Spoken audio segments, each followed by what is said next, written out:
well, I think is shows power. They like to be able to feel that they can control someone else. I think people abuse because they're insecure. Hey! I think maybe sometimes it's the way they were brought up.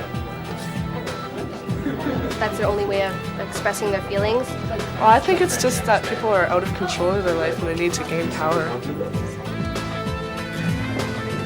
Some people have aggressions that they want to take out, and they take it out on other people in wrong ways. Get lost! It's gross. I think it's a problem. I think it's a problem because a lot of girls our age aren't really educated on what exactly violence is. They know about hitting and stuff, but not really verbal abuse. And we've known like a few friends that have been in that situation where their boyfriend has, you know, like beaten them up or whatever.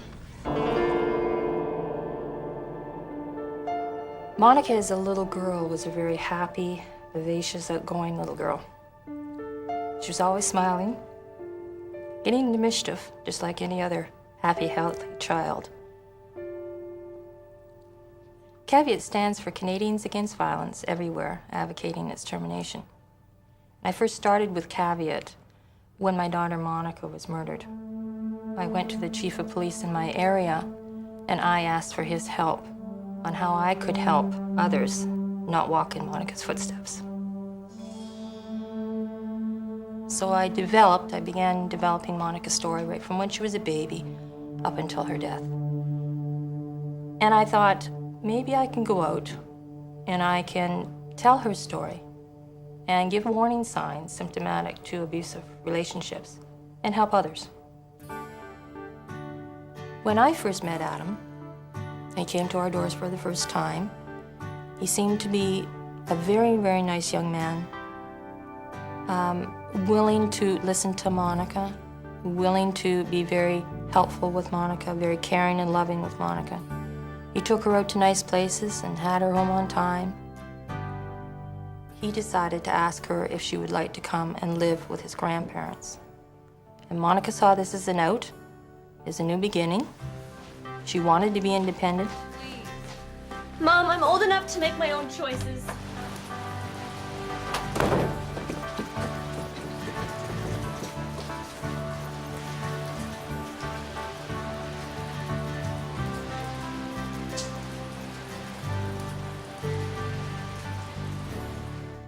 Monica was a fun person. A real go-getter.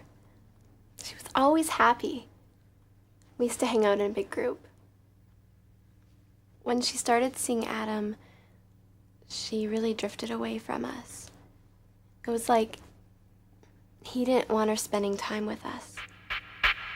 Does he or she isolate you from friends and family? Have you ever experienced a partner guilt-tripping to get their own way?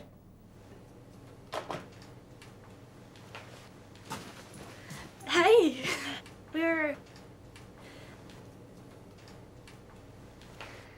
I was worried about you. I'm sorry, I was just with Shannon. What's wrong? Does he treat you like trash in front of friends? Does he or she put you down in front of others? There's various warning signs or signals of abusive relationships.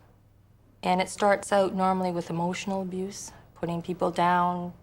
Especially in Monica's case, Monica had a learning disability. So at times she used the wrong word to describe something. And Adam ended up playing on those weak points for learning disabilities and making her feel less than a person. Organ juice? It's orange juice. Not organ juice, orange juice.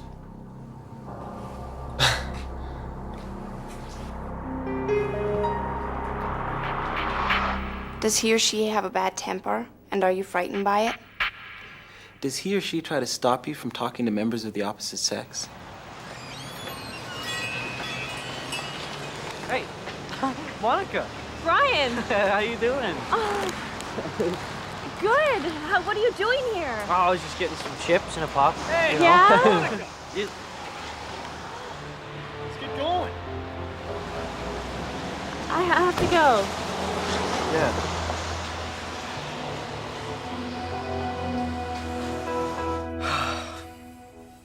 She would do everything Adam asked her to do. Like, fetch him a glass of water, fetch him a beer, fetch him this, fetch him that. And I thought it was strange, her being so submissive.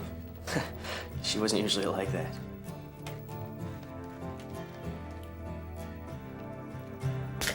He isolated her from her friends and her family.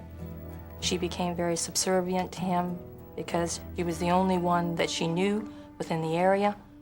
So she became very subservient and relied on him for everything. Monica got a job close to where they were living. He didn't have a job. He took her money and gave her an allowance, which is economic abuse. Part of that money went towards the rent and part of it towards food. But the rest of it went towards cigarettes and beer. She had very little money at her disposal. There again, that's isolating a person.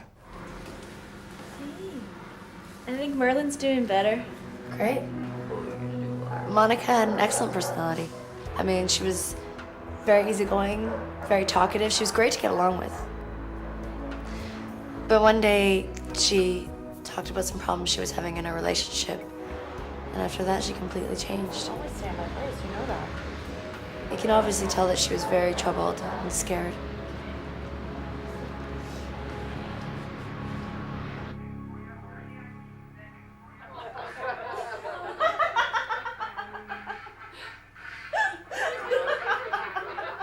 Monica used to come home on occasions. We would laugh and have good times and have supper with the family. And on the odd occasion, she would say to me, she'd bring me to one side and say, Mom, you know, there's things that are going on, and I'm not too sure about them. So she would relay some of these things, such as his dominating behavior.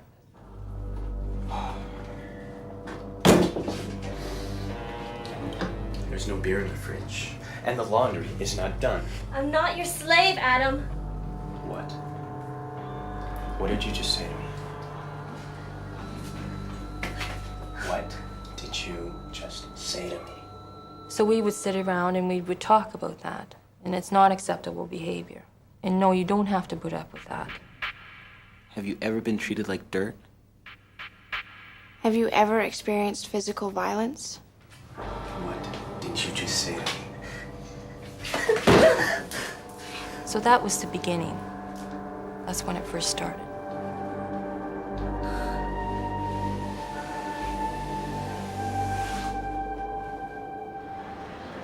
She's a joke that I heard. Okay, well, give me a call if you ever need anything, okay? Okay,